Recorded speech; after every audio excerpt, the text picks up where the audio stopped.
तो देखा कि दूध मांगोगे तो खीर देंगे, कश्मीर मांगोगे तो चीर देंगे। अरे ये वाला टॉपिक है, चलो इसी तरह से करो। आप उस डिबेट को ध्यान से देखिए, ध्यान से देखिए। मान लीजिए कि आप मोदी समर्थक ही हैं, क्या वो उस डिबेट में आपको तरह तरह की सूचनाएं दी जा रही हैं। एक समर्थक का भी अपना एक सेल्फ रेस्पेक्ट होता है ना, कि वो चीजें जानना चाहता है।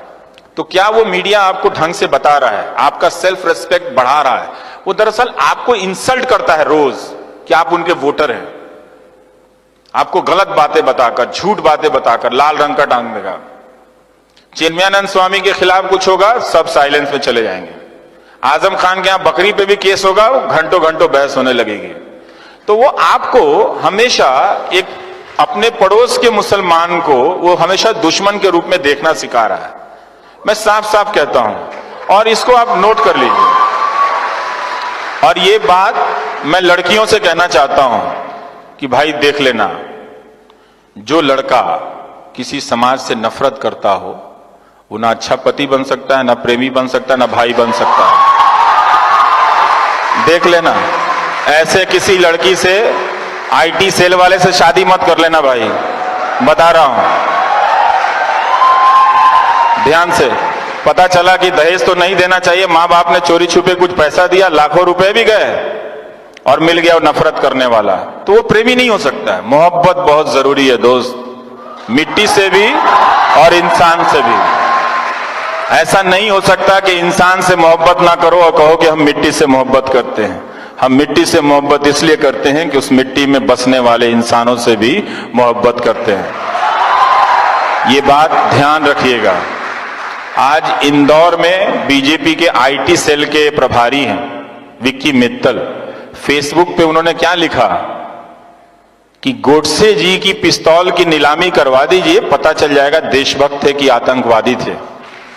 हम यहां पर आ गए, गांधी को मारने वाले के लिए ताली बजा के आप हिंदुस्तान नहीं बना सकते, नहीं बना सकते हो आप। जिस देश में गांधी के हत्यारे को देशभक्त कहा जा रहा है, तो गांधी क्या आतंकवादी थे?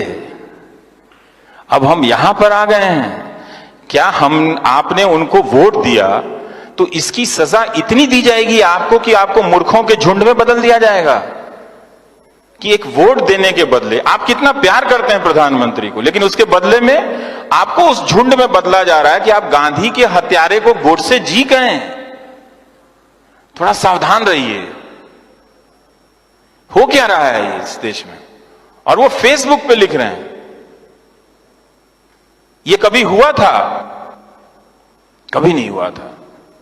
क्योंकि ये पॉलिटिक्स, आईटी सेल और मीडिया ये मान के चलता है कि आपने अपनी बुद्धि स्थगित कर दी, आप में बुद्धि नहीं है। मैं नहीं मानता, मैं उनके वोटर को बहुत सम्मान से जानता हूं, मुझे मालूम है कि वो एक अलग तरीके से सोच रहे हैं, लेकिन उनसे, वो चूंकि उनको वोट देते हैं, उनसे बदला नहीं लिया जाना चाहिए। उनको सजा किस बात की दी जा रही है कि उनसे ये कहा जा रहा है, अब चूंकि तुम उनको वोट देते हो, तुम अब मुसलमानों से नफरत करने लगे हो, तो चलो अब गोडसे को भी गोडसे जी बोलो। फिर मालूम नहीं अगली बार अब आपसे क्या कराएंगे, आपके हाथ में बम दे देंगे, कहेंगे जाके फट जाओ कहीं पे, तुम नौकरी मत मांगो। ये मत कीजिएगा, ये मत कीजिएगा। ये शर्म की बात है कि हमारे देश में गांधी की हत्या हुई, और ये उससे भी ज्यादा शर्म की बात है कि एक राजनीतिक दल का कार्यकर्ता फेसबुक पे लिख रहा है गोडसे जी कि पिस्तौल नीलामी कीजिए तो खरीदने वाले लोग आ जाएंगे और उसके 2 करोड़ दे के साबित हो जाएगा देशभक्त थे। गांधी की लाठी की कोई कीमत नहीं है दोस्तों, कोई कीमत नहीं है उनकी लाठी की। उस लाठी को उन्होंने कभी किसी पे नहीं चलाई, तो ये मत होने देना। हालांकि अब देर हो चुकी है, अब तुम्हारे पास करने के लिए कुछ है नहीं, फिर भी बता रहा हूं कि आपको एक रोबोट में बदल दिया गया है, गलत गलत सूचनाओं से भर के। अब आपसे सिर्फ 2 ही काम लिए जाएंगे, समुदाय के नाम पे, धर्म के नाम पे आपको एक झुंड में बदला जाएगा कि आप जाओ उसको मार आओ, पहलू खान को, या फिर आप सुबोध कुमार सिंह को मार के आओ। उसे भी इंसाफ नहीं मिला, सुबोध कुमार सिंह को भी इंसाफ नहीं मिला। पहलू खान को भी इंसाफ नहीं मिला। ये आप समझ रहे हो कि क्या हो रहा है? समझ रहे हैं इस बात को? अच्छे से समझिएगा, गुस्से में मत समझिएगा, कोई फायदा नहीं है दोस्तों। इसलिए आपका मीडिया जो है, मैं थोड़ा भटक के कह रहा हूं, कहना जरूरी है, फिर मौका नहीं मिलेगा आपसे।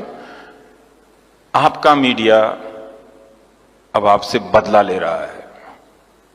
जब तक आप अपने आप को अलर्ट नहीं करेंगे, एक्टिव नहीं करेंगे, ये मैं क्यों कहता हूं कि आप इन अखबारों को पढ़ना बंद कर दीजिए, इन चैनलों को देखना बंद कर दीजिए और पैसा प्रधानमंत्री राहत कोष में दे दीजिए।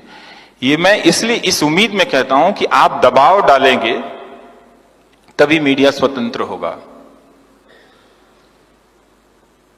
तभी मीडिया स्वतंत्र होगा। और एक बात जान लीजिएगा, मीडिया की स्वतंत्रता हमसे अपनी नौकरी के लिए नहीं कह रहे हैं, आपके लिए कह रहे हैं। जब मीडिया नहीं होगा, आप नहीं होंगे, क्योंकि आपकी आवाज नहीं होगी।